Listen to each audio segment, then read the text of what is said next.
Every Nigerian must be instrumental to the growth and development of our nation through the use of innovative energy and idea to lead and initiate policies that will sustain the economy and enhance good governance. With all the financial turmoil facing the world, it has become pertinent for exchange of new ideas that will enhance good governance. Please subscribe to our channels, listen to our messages and engage with us. With your support, we can transform the lives of all Nigerians. Welcome to the Season 2 of the NESG Radio.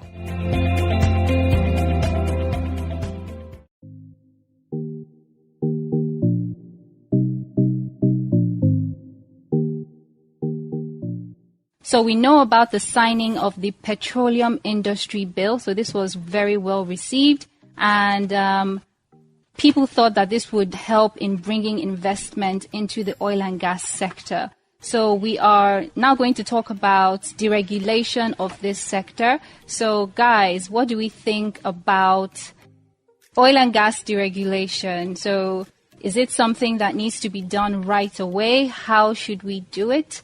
What are some of the pressing issues in this sector? So we might say that complete deregulation, so completely removing fuel subsidies, might not be the best thing to do because they're going to be negative socioeconomic implications. And in Nigeria, we probably don't have great social safety nets. We don't really have unemployment insurance.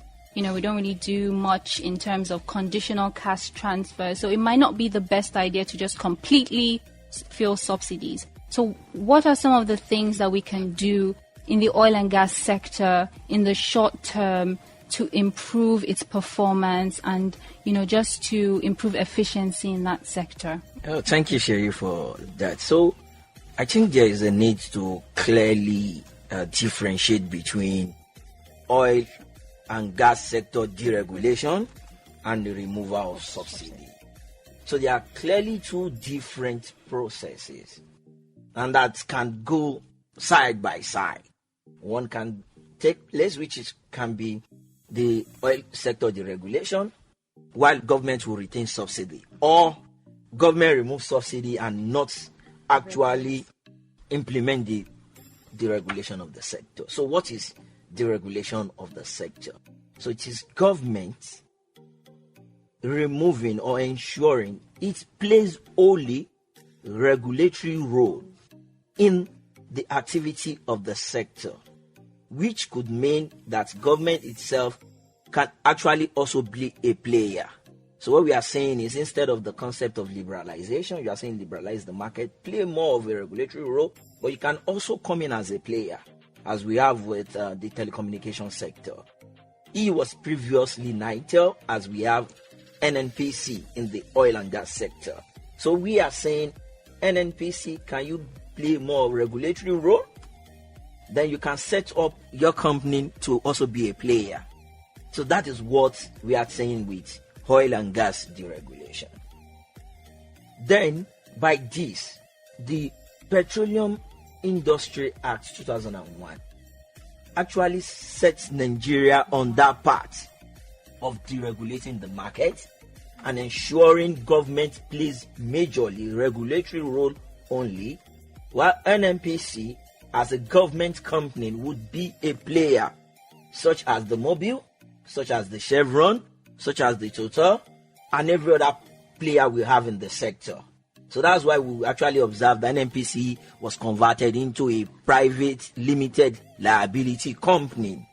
So it has moved from a government, a regulatory role it was playing before, to now a private company. So there it can share its shares, it can be listed on the Nigerian Stock Exchange, is on the plan, then it can sell its shares to the private individual. Then we have two major regulators now, the Nigeria Upstream Regulatory Commission and the Nigeria Mainstream and Downstream Regulatory Commission. So it means NNPC, according to the Act, would be a player, a company.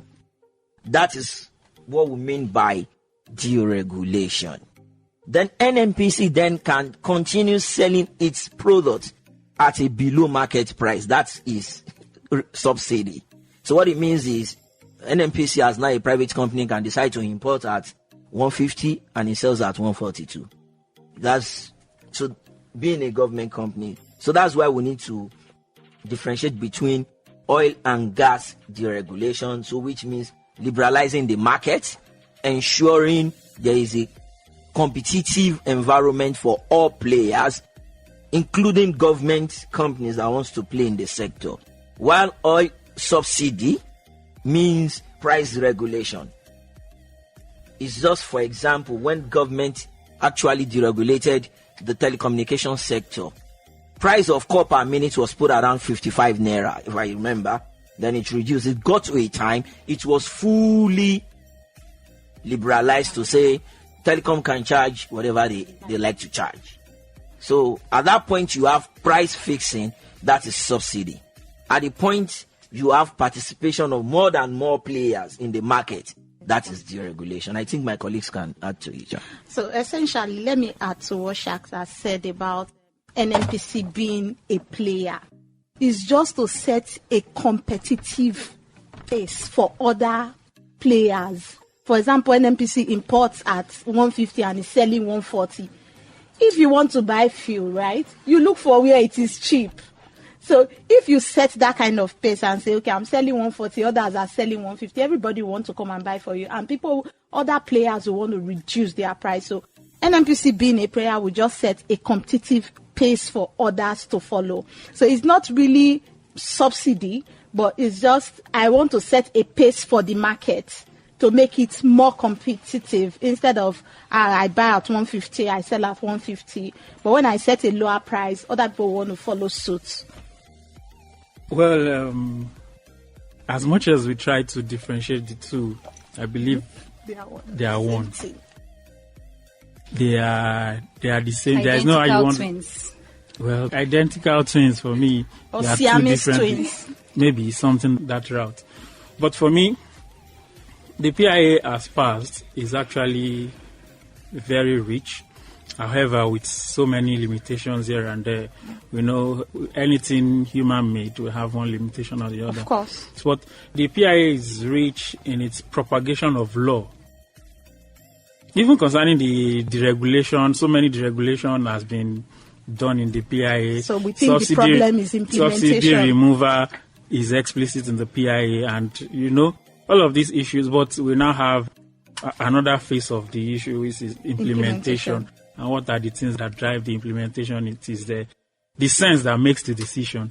Is it the politics that makes the decision, or the economics of it? So, and what we see in this part of the world is the politics makes the decision, not the economics. But on the issue of subsidy, I let's stay there a little bit. To go too deep, like my colleagues have explored a lot of deregulation. But in terms of subsidy, I believe everybody knows what to do. There are so many things that is wrong, that is staring at us in our faces, that we feel the government can handle. How, for goodness sake, will Nigeria be the 7th largest producer of oil in the world, and we are importing oil? It doesn't make sense. How would you say you are an oil producing country? I'm not saying oil economy, no. Oil producing country. How will we say you are producing? How you export crude and you import crude. You import a finished product. So I believe there are so many things that can be done, and this idea of our management of oil product too has a lot of macroeconomic implications.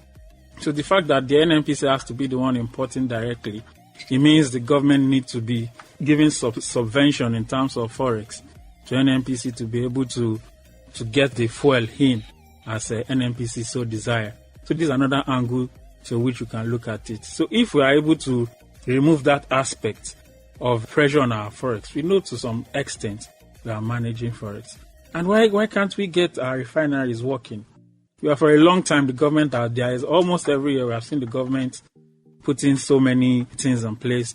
I am marking certain amount in place to revitalize the refineries. But what we see is that every year they keep on recording that the refinery is not producing, or they are producing below capacity.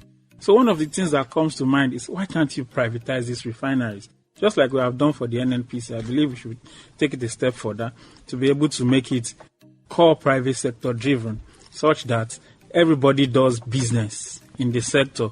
So the big government there is doing business, not government just. So, I mean, we own the oil. We should be able to transport it from whatever place that we have it to the refinery, from the refinery to the market. So many costs involved in the process of moving out, bringing it back. All of these costs too has a way of making the price higher. So if we can remove some of these basic things that are around it, then we can now be looking, okay, how much subsidy will be left that the government can be thinking of, okay, how much harm can our subsidy inflict on the people? So I believe let's do those basics first. Get the refineries working. Whether it is Dangote you want to be doing it, let Dangote be doing it. All those transaction costs, forest situation, let's remove it. I believe with that, the government can now be having something little to deal with. Great. So we've talked about some of the issues surrounding foreign exchange. So it's one of the key constraints to businesses in Nigeria. So it's something that across sectors, there's always this complaint about not having access to enough forex to import raw materials and to carry out their business operations. So it's a major constraint on businesses. So this brings us seamlessly to our next issue, which is tackling foreign exchange challenges in Nigeria. So what kind of reforms can we implement to help smoothen this issue in the country? So what can we do to help businesses, help the business environment and make it more pleasant for businesses to operate in Nigeria? So for me, I think issue of FX is issue that people don't want to discuss. People feel, oh God, so why do we need to discuss FX? So, and it's an issue that actually broadly affects everything in Nigeria. It affects our productivity. It affects the FGI inflow, as we have said. It affects the FPI.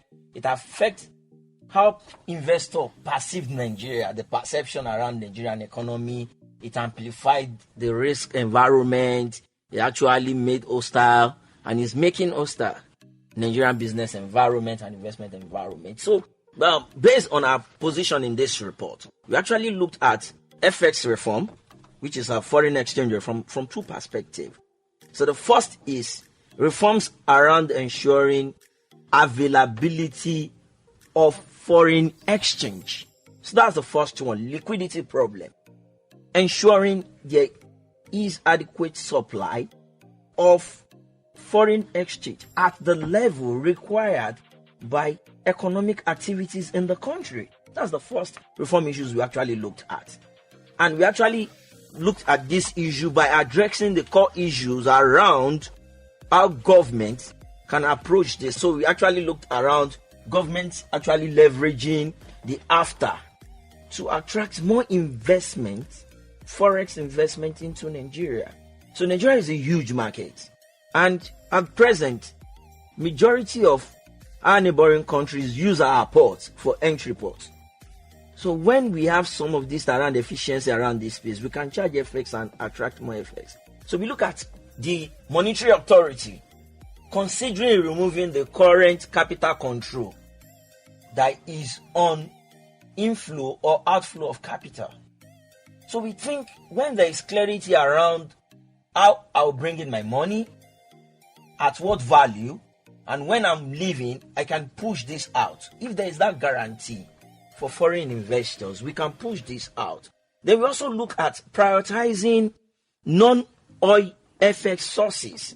So we are looking at government actually improving non-oil exports. Nigeria, as for example, has one of the largest production of sorghum in the world. And the benefits of this is not coming to the country, and some other non-oil exports. So we are saying government should consider value addition to some of our primary agricultural exports. So why should Nigerian export raw cocoa beans? Why don't we process this? And if we do this, then we'll be selling at more higher price and attract more FX. We also looked at issue of ensuring we fixing the core issue around we fixing our local refineries. I think that's the biggest. Fixing the local refinery is the biggest issue. So we are still going back to deregulation or some other thing in the oil sector. Yeah. So it seems Faith has something to say about the this. big question about FX is the exchange rate, the fair value. The amount we are paying per dollar, is it actually what we should be paying per dollar? That's a very big question we should ask. The value of the naira. The value of the naira. Should we be giving 570 naira per dollar, or it should be more? It should be less. So if I may ask, is the current exchange rate the amount, the fair value, the exact amount that we should be? What do we think? Should it be? So if we can answer that question in Nigeria, yes, if we can answer that question, because I see a lot of numbers and I see even the, the authority misquoting some of the numbers. Okay. One of the numbers that they put forward was that Nigeria currency is overvalued by 10%. And when we talk about overvaluation, what does that mean? So I think it's probably maybe in their own context. In their own context, overvaluation means that it is too high. So we should bring it down. That means we should appreciate. No, the idea of overvaluing means that Nigerians are not paying enough for a dollar. Yeah. So, for instance, the government recognized exchange rate is 4.14, 4.15. So some market players felt the naira should be much higher than that. I mean, the dollar should be much higher than that. They put it at 570. But for me, I don't think. I had this conversation with some of my colleagues, and we are still disagreeing. For me, it shouldn't be a conversation of what the fair value is. If you are looking for fair value, there is never a fair value anywhere. No, but when we talk about fair value is not saying this is the exact amount, but saying this is what we should give. Something close. It's not going to be one for one, but it should be something. Yes, exactly. So if we are giving 570, it means 570 is not enough. Meanwhile, the official rate is at 416 or 415. And if you look at the premium, the margin between the unofficial rate and the official rate is about 90. So if I have the access to official rate, I can just be doing business at the official market. Then I go and sell at the other market, which is what is going on. And that's what is putting a lot of pressure on the naira. The issue of being fair is just an ideal thing. Yes. Everybody is always expecting, this is what it should look like, based on your own personal interest.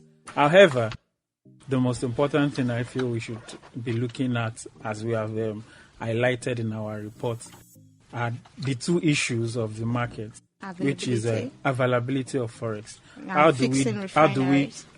do we ensure we have enough forex? We have a lot of things that are draining our forex that are not supposed to, which is the refinery as we have it. But if the value is not judged to be fair, availability will also come in. It will reduce availability. I'm coming there.